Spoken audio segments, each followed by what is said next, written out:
গাইবান্ধায় বড় ধরনের সাফল্য পেয়েছে জেলা গোয়েন্দা পুলিশ ডিবি। ছিনতাইকৃত ২২টি মোবাইল ফোন উদ্ধার এবং ছিনতাইকারী চক্রের ৩ সদস্যকে গ্রেফতার করা হয়েছে। পুলিশ জানায়, গাইবান্ধা সদর থানায় দায়ের করা একটি ছিনতাই মামলার তদন্তে তথ্য প্রযুক্তির সহায়তায় বিশেষ অভিযান চালানো হয়। অভিযানের প্রথমে ইসলামিয়া উচ্চ বিদ্যালয় মোড় এলাকা থেকে মামলার এজাহারভুক্ত আসামি মোহাম্মদ আয়াত খানকে গ্রেফতার করা হয়। পরবর্তীতে তার দেওয়া তথ্যের ভিত্তিতে শহরের ফিরোজা মার্চেন্ট প্লাজার আরিয়ান টেলিকমে অভিযান চালায় ডিবি পুলিশ। সেখান থেকে উদ্ধার করা হয় ২২টি অ্যান্ড্রয়েড ও ২টি button mobile phone.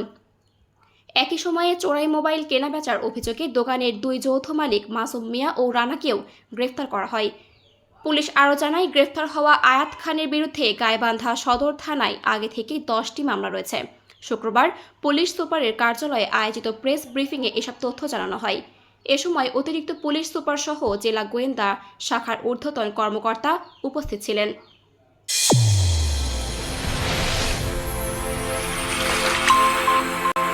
Channel A1 হৃদয়ের স্পন্দন।